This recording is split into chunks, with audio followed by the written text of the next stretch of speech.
Il est 13h à Conakry. Merci de votre fidélité. Bienvenue dans ce journal dont voici les titres.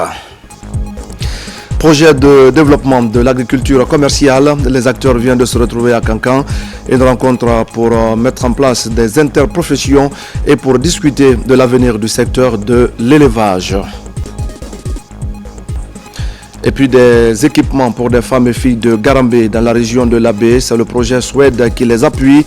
Un soutien qui porte sur plusieurs activités comme la saponification. On va en parler dans un instant. Et puis à la fin de ce journal, nous serons dans la localité de Niamandou, préfecture de Kissidougou. C'est là que plusieurs jeunes viennent de sortir de la forêt sacrée. Un séjour d'initiation et d'éducation sur les valeurs traditionnelles. Mesdames et messieurs, bonjour. Vers la construction d'un port polyvalent en eau profonde à Boké, le gouvernement guinéen vient de lancer l'étude de faisabilité du projet. À terme, ces travaux devront permettre d'évaluer l'impact environnemental, social et économique de ce projet. On fait le point avec Saint-Martin Fancinadouno. À l'image du port de Tanger au Maroc et de celui de l'Afrique du Sud, ce projet de construction d'un port polyvalent en eau profonde dont les études de faisabilité sont lancées, est considéré comme un catalyseur pour le développement économique de la région de Boké et de la Guinée dans son ensemble, avec les attentes élevées quant à l'impact positif que ce port pourrait avoir sur le commerce, l'emploi et l'infrastructure logistique.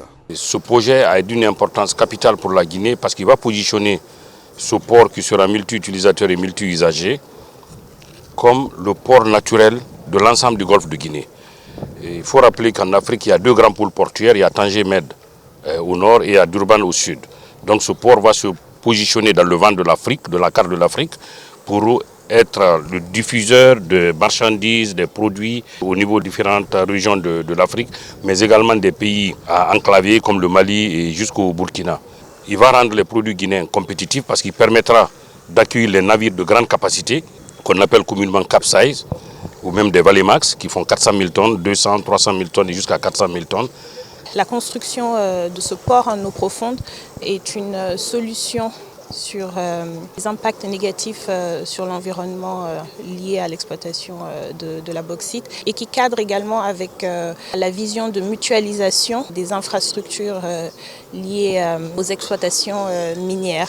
On démontre ainsi que le développement économique de la Guinée va de pair avec la préservation de son environnement.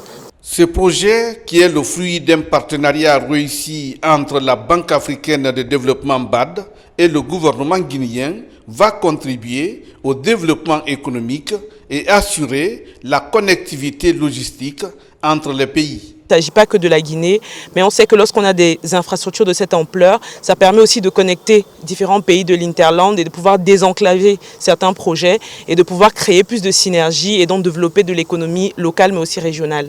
Avec un fort soutien du gouvernement et l'intérêt des investisseurs, ces projets pourraient transformer le paysage économique de la région, renforçant ainsi la position de la Guinée sur le plan maritime et commercial. Le port dont on fait allusion, c'est vraiment l'émanation du programme Simandou 2040, parce que c'est le pilier 3. Qui est plié infrastructure. Les études, c'est le catalyseur qui va nous dire si c'est un projet PPP, on saura comment faire. Si ce n'est pas un projet PPP, qu'est-ce que nous allons le faire? Nous invitons d'autres partenaires pour dire la Guinée en marche. Au-delà de l'aspect de gestion minière, il y a de la gestion économique, puisque autour des infrastructures portières, il y a tout un écosystème financier, économique qui va se développer. Et cela va générer beaucoup de revenus, ça va développer de sous-traitance, ça va développer d'autres formes de prestations de services. Les experts en infrastructures maritimes des cabinets CEMED et Royal Ascananine DHV, cooptés pour mener ces études, ont présenté les grandes lignes de l'étude de faisabilité, détaillant les aspects techniques, environnementaux et économiques. Et pendant ce temps, le projet de développement de l'agriculture commerciale a fait du chemin à l'intérieur du pays. À Kankan, un rendez-vous régional est organisé pour structurer le secteur de l'élevage. Une rencontre qui annonce la mise en place des interprofessions. L'objectif est d'assurer l'approvisionnement des marchés à croissance rapide, de créer des emplois et des opportunités économiques. Diamo Kaba. La problématique des intrants agricoles sur la table d'une concertation régionale à Kankan. Il s'agit de revoir ce maillon important du secteur agricole pour le bien des acteurs agro-pastoraux de Nabaya et de Sankara. La réflexion collective est ouverte pour exposer les difficultés qui freinent l'approvisionnement. Chacun propose des solutions pour répondre aux enjeux de disponibilité des intrants. Les intrants font un apport de plus de 30% sur le résultat. Donc qui parle de 30% sur le résultat, ça veut dire que c'est très important. Et qui parle des intrants va parler des semences de qualité, va parler des produits phytosanitaires, va parler des engrais. Donc en agriculture, on ne peut pas parler de l'agriculture sans parler de ces questions. Donc ça a une importance sur le rendement, ensuite ça a une importance sur la modernisation de l'agriculture. Ce que je plaide à M. le ministre, c'est de vraiment lever l'interdiction pour qu'on puisse vraiment envoyer les poussins en attendant qu'ils améliorent les accouvertes qui sont chez nous en Guinée. C'est vrai, on dit de consommer guinéen, mais si c'est de qualité, si ce n'est pas de qualité, vraiment, on est dans les sérieux problèmes. Alimenter l'assiette des ménages avec des produits locaux en assurant la fourniture en intrants essentiels pour la production agricole. Voilà ce qui motive la présence du ministre Félix Lama. Des instructions sont données pour nourrir la politique agricole du pays afin de mettre en place une chaîne de production plus durable et plus équitable.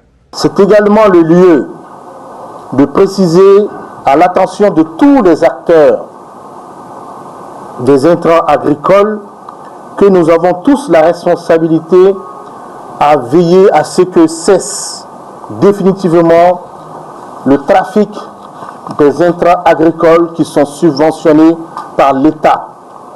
Ces subventions proviennent des caisses de l'État, proviennent donc du Trésor, et c'est l'argent du contribuable en fait qui sert à mettre à la disposition de tous les acteurs que nous sommes, les intrants agricoles.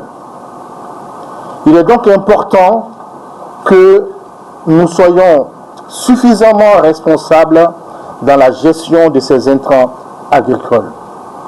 Pour notre part, nous avons déjà pris les mesures idoines afin que le long de toutes les frontières que nous avons, l'information soit mise à la disposition des forces de défense et de sécurité. L'ouverture de la concertation régionale sur la problématique des intrants agricoles est l'une des feuilles de route du projet de production alimentaire d'urgence en Guinée. Sa motivation, améliorer la sécurité alimentaire et nutritionnelle des populations en milieu rural. Les femmes et les jeunes sont au cœur du projet pour le développement de toutes les filières agricoles. Vous l'aurez compris donc, mesdames et messieurs, c'était le compte-rendu de Diamo Kaba de la rencontre que le ministre de l'Agriculture a eue avec les acteurs du monde paysan autour de la gestion des intrants agricoles. Au même moment, la ministre de la Pêche et de l'Économie maritime était à la rencontre des fumeuses de poissons. Elle échange avec ces femmes autour des difficultés liées à leur profession et de potentielles opportunités à saisir. La suite avec Algassi Mouba et Sekou Sissoko.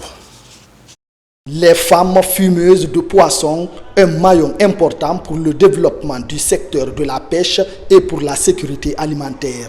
C'est dans cette dynamique que la ministre de la Pêche rencontre cette couche féminine, une manière d'échanger sur la bonne marche de leurs activités, mais aussi la bonne collaboration entre le département et le groupement de femmes fumeuses. Si tu as des inquiétudes, tu ne dois pas te cacher de celui qui peut apporter leur solution.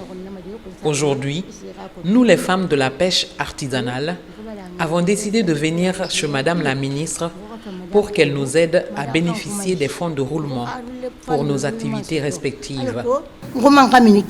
J'ai eu à leur rappeler que nous sommes en train de réfléchir sur la meilleure formule, comment gérer ces différents fonds pour voir si on peut les faire confiance à nouveau et quel va être le meilleur mécanisme pour les aider à développer leur business. À travers cet espace de dialogue entre collaborateurs dans le secteur de la pêche, l'occasion est mise à profit par Fatima Camara d'exhorter ces femmes fumeuses à l'entente, la cohésion et l'union. La question que j'ai eu à leur poser, pourquoi il n'y a pas eu d'amélioration?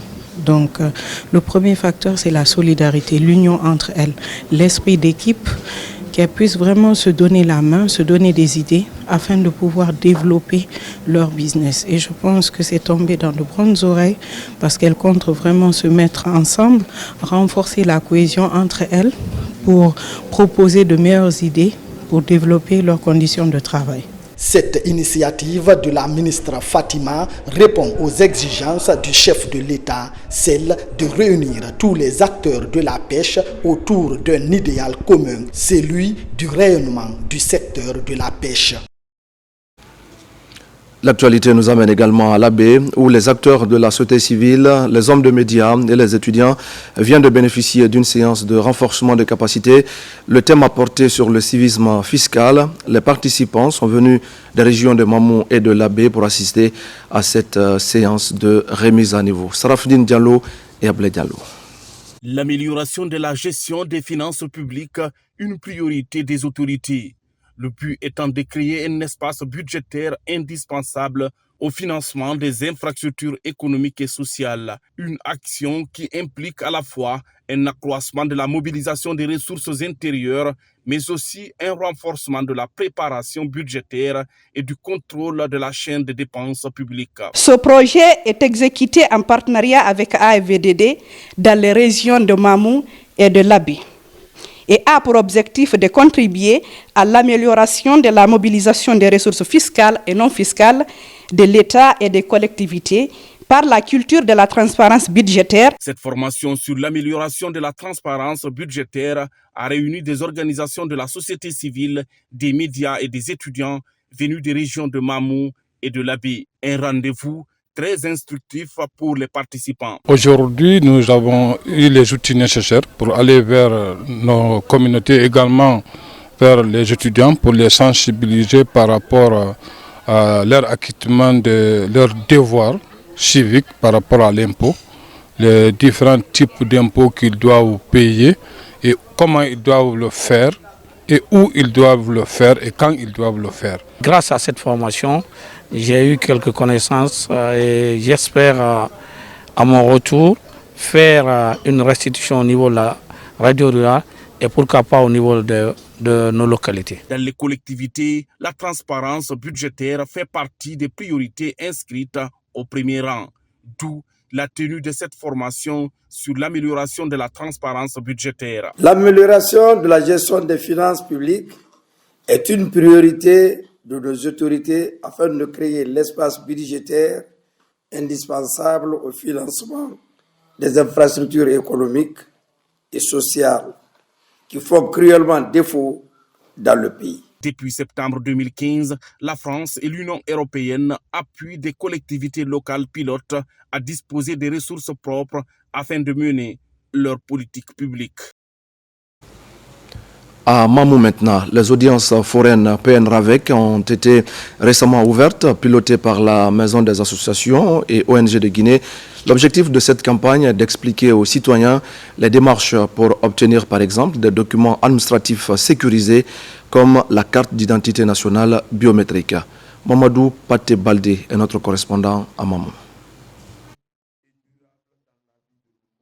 Le gouvernement guinéen, à travers le ministère de l'administration du territoire et de la décentralisation, s'est engagé à doter à chaque Guinéen des cartes d'identité biométriques sécurisées.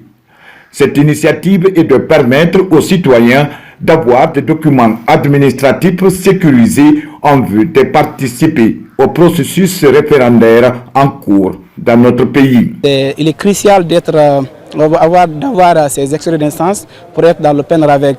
Et si vous n'êtes pas dans le PN-RAVEC, ce n'est pas possible que vous soyez électeur, c'est pas possible, vous perdez beaucoup d'avantages. Sans acte de naissance, on ne peut pas avoir une carte d'identité, on ne peut pas avoir une carte d'électeur. Donc pour cela, il faut donner la chance à tous les Guinéens qui ont jusqu'à 100 ans d'avoir un acte de naissance sécurisé. Parce que tous les Guinéens doivent avoir un numéro d'identifiant qui va leur permettre de l'identifier. Une fois qu'on introduit ce numéro, c'est la personne qui va sortir. Piloté par la Maison des associations et ONG de Guinée, il sera surtout question au cours de cette campagne d'expliquer aux citoyens l'importance de ces documents pour une large participation aux audiences foraines. Cette campagne de sensibilisation et de mobilisation sociale vise à informer et à éduquer nos concitoyens sur l'importance des audiences foraines et sur leur démarche à poursuivre pour en bénéficier. Elle vise également à encourager une participation massive et active de la population, afin que personne ne soit laissé pour compte. Après donc l'étape de Mamou, la mission de la MAOG se rendra dans les préfectures de Dalaba et de Pita. Objectif, mener les mêmes séances de sensibilisation auprès des populations de ces localités.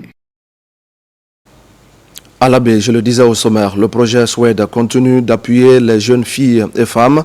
Et cette fois-ci, ce sont les femmes de Garambé qui bénéficient d'équipements pour mener des activités génératrices de revenus. Il s'agit notamment de la saponification. Mais avant, elles ont été formées pour pouvoir se servir de matériel, mais aussi sur des techniques pour améliorer leur rendement. Tcherno Ousmane Diallo et Sarafdine Diallo. Ce geste du projet SWED Guinée à travers le consortium Trias OCPH MGE est composé de bassines et de bidons d'huile pour la saponification.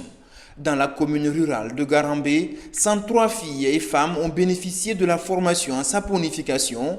Toutes ont été encadrées par le consortium. Le projet SWED Guinée, dans son vaste programme visant à aider la gente féminine à prendre son destin en main, espère ainsi améliorer les conditions de vie de milliers de filles et femmes en les encourageant à développer des activités génératrices de revenus. Ça n'a pas été facile, il faut le reconnaître, mais il reste entendu que le plus important a été fait, c'est que ces femmes aujourd'hui vont bénéficier donc de ces kits. Ces femmes aujourd'hui vont à leur manière contribuer donc au développement de cette localité, et nous en tant qu'acteurs dans l'accompagnement de ces femmes, je pense que cet accompagnement doit continuer et que voilà, les autorités également aussi à tous les niveaux puissent pérenniser tous ces acquis que nous avons eus dans le cadre donc, de ce projet. Le projet SWED Guinée n'est pas sa première action dans la commune rurale de Garambi. Cette assistance technique et matérielle à l'endroit des filles et femmes est particulièrement appréciée par les responsables locaux. Nous ne ménagerons aucun effort pour la réussite de ce projet. Également d'accompagner ces femmes-là après le post-projet dans le suivi de la pérennisation des acquis, dans le cadre de la démultiplication même de la formation par rapport aux autres femmes n'ayant pas bénéficié de cette première phase. Nous sommes fiers du projet SWED qui nous ont permis d'avoir ce métier de génératrice de revenus.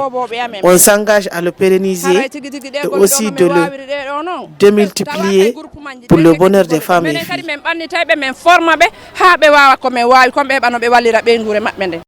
Le projet SWED Guinée est financé par la Banque mondiale dans la région de l'Abbé. Le consortium Trias OCPH MGE participe à sa mise en œuvre via des assistances techniques et la mise à disposition de ressources matérielles pour l'atteinte des objectifs du projet. Et puis c'est un constat, malgré les efforts déployés sur le terrain, le diabète et l'hypertension artérielle continuent de faire de nombreuses victimes à travers le monde. Et c'est justement pour inverser la courbe qu'une caravane santé est lancée en Guinée, précisément à Dubreka. La principale cible reste les personnes du troisième âge. L'opération consiste à dépister au moins 8000 personnes dans 8 préfectures du pays. Abakar Mara et Marouane Kamara. Dans la préfecture de Dubreka, les opérations de consultation gratuites des personnes âgées et de sensibilisation sur le diabète et l'hypertension artérielle sont lancées. Une caravane itinérante qui va durer 3 jours. C'est un accompagnement du ministère de la Santé à travers la Fondation Orange Guinée et ses partenaires. Nous avons décidé de simplement lancer une caravane qui allait justement aider ces populations-là, cette population exposée, donc 60 ans et plus, à bénéficier d'une campagne de dépistage, de prévention et surtout aussi profiter de cette caravane pour sensibiliser sur les risques du diabète et donc l'hypertension artérielle. L'objectif est sinon de 8000 personnes dépistées. Ce programme de santé publique mobilise les populations vulnérables de la préfecture de Dubrika. Déjà sur place, des dépistages en vue d'un suivi et d'une prise en charge médicale des patients sont en cours. Les maladies non transmissibles, dont le diabète et l'hypertension, constituent de nos jours les principales causes de morbidité et de mortalité chez les personnes âgées. Toutes les catégories socio-professionnelles sont exposées à cette pathologie. C'est pourquoi le dépistage et le traitement ciblant les groupes à risque plus indispensables dans la prise en charge précoce de ces maladies. Pendant 3 jours, vous permettrez à ces centaines de personnes de se faire dépister et avoir accès à des médicaments parfois inaccessibles à leur bourse. Votre politique humanitaire va en droite ligne des actions prioritaires de notre gouvernement sous la conduite éclairée de son Excellence le général d'armée Mamadi Doumbouya. Cette initiative de la Fondation Orange Guinée et ses partenaires contribue au renforcement de la prévention et la réduction des risques liés aux pathologies cardio-métaboliques en Guinée. Dans l'actualité encore, plus de 100 km de pistes rurales vont être réhabilitées à Mambia, dans la commune rurale de Kindia. Les travaux sont lancés et sont financés par le projet de développement de l'agriculture commerciale en Guinée. L'enjeu est de faciliter l'accès au marché pour réduire les pertes post-récolte. Fodé Camara. À une 50aine de kilomètres du centre-ville de Kindia, la commune rurale de Mambia accueille dans une liesse populaire le projet de réhabilitation de 106 km de pistes rurales. Ce chantier vient mettre fin à la corvée de mobilité et réduire la durée de transport des produits agricoles vers le marché. Ces travaux de plus de 21 milliards de francs guinéens viennent concrétiser le programme accéléré de sécurité alimentaire et nutritionnelle. Nous ne pouvons pas réaliser l'autosuffisance alimentaire sans les pistes rurales. Les pistes rurales constituent, on va dire, l'un des piliers de l'atteinte de l'autosuffisance alimentaire, puisque cela va aider énormément nos producteurs à ne pas avoir des pertes post-récolte, puisque lorsqu'ils récoltent souvent, ça reste au niveau des zones de production, ils ne sont pas acheminés à 100%. Et ces pistes rurales vont les aider désormais à pouvoir acheminer l'ensemble de leur production vers le marché. Ici à Mambia, dans le village d'Ardiana Silimbi, les travaux de réhabilitation de 106 km de pistes rurales et de réalisation de près de 300 mètres linéaires d'ouvrages de franchissement sont financés par le gouvernement et la Banque mondiale à travers le projet de développement de l'agriculture commerciale en Guinée. Ces travaux sont le fruit du partenariat du gouvernement guinéen et le groupe de la Banque mondiale qui a mobilisé un prêt à hauteur de 100 millions de dollars pour financer les activités du projet PEDAG. Et les travaux qui sont lancés aujourd'hui, le coût de financement est de 21 milliards 883 millions de francs guinéens. Son impact sur le développement de Mambia se traduit par le désenclavement des localités, l'augmentation du niveau des échanges, la fluidité des mouvements des personnes et leurs biens, des zones de production vers les centres de commercialisation, ce qui va améliorer le revenu des paysans en luttant contre la pauvreté en milieu rural déjà perceptible. L'approche du projet de développement de l'agriculture commerciale en Guinée est basée sur la transformation structurelle pour aider le monde rural à sortir des sentiers battus d'une agriculture de subsistance peu profitable pour une agriculture commerciale compétitive, une agriculture susceptible d'attirer les investissements privés. C'est une cérémonie qui est d'une importance capitale en Guinée forestière. Dans la préfecture de Kissidougou, des jeunes viennent de faire leur sortie de la forêt sacrée. C'est un séjour qui leur aura permis d'en apprendre beaucoup sur les valeurs traditionnelles et sur la cohésion sociale. Il s'est agi aussi de les éduquer à la place de l'homme dans la société. C'est un reportage de Bakary Bamba Kondé. En Guinée forestière, les jeunes sont enseignés aux pratiques coutumières pour les acclimater aux réalités du terroir presque tous les jours. Parmi elles, la forêt sacrée. C'est le lieu où la nouvelle génération est initiée dans le but de mieux affronter la vie courante et avoir le sens du respect et comprendre la place des anciens dans la société. À Niamandou, dans la sous-préfecture de Bendou, préfecture de Kissidougou, des enfants viennent de sortir de la forêt sacrée après plusieurs mois d'initiation. Nos parents, nos vieux parents, c'est des choses qu'ils ont laissées, la forêt sacrée. Donc on ne peut pas les abandonner. Pourquoi on ne peut pas les abandonner? Parce que ça nous rapporte beaucoup de choses. Dans l'éducation de nos enfants, ça nous aide. Quand un enfant fait la forêt sacrée, vraiment vous le prenez pour lui mettre maintenant à l'école, vous trouverez une différence entre celui qui a fait la forêt sacrée et celui qui n'a pas fait la forêt sacrée. En les abandonnant, c'est d'abord abandonner celui-là qui t'a mis au monde. Pendant des semaines, ces initiés ont appris les valeurs ancestrales, l'amour du prochain et l'importance du vivre ensemble.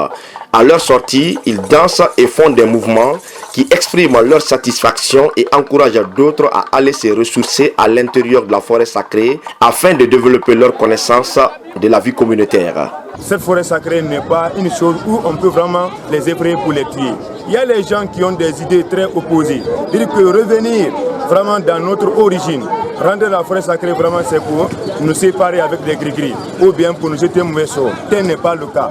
Ici, il faut alors une cohésion. Ceux qui veulent alors rendre la forêt sacrée, qu'ils viennent. Ce n'est pas quelque chose vraiment qui est épouvantable. En tout cas, c'est la coutume laissée par nos ancêtres.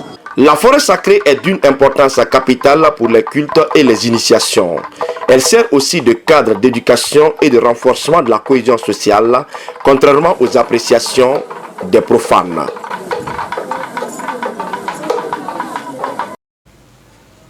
Voilà, mesdames et messieurs, c'est la fin de ce journal. Merci à tous de l'avoir suivi. Je vous retrouve tout à l'heure à 17h pour un nouveau point sur l'actualité. La Guinée, notre paradis, terre de richesse et d'innovation. À tout à l'heure.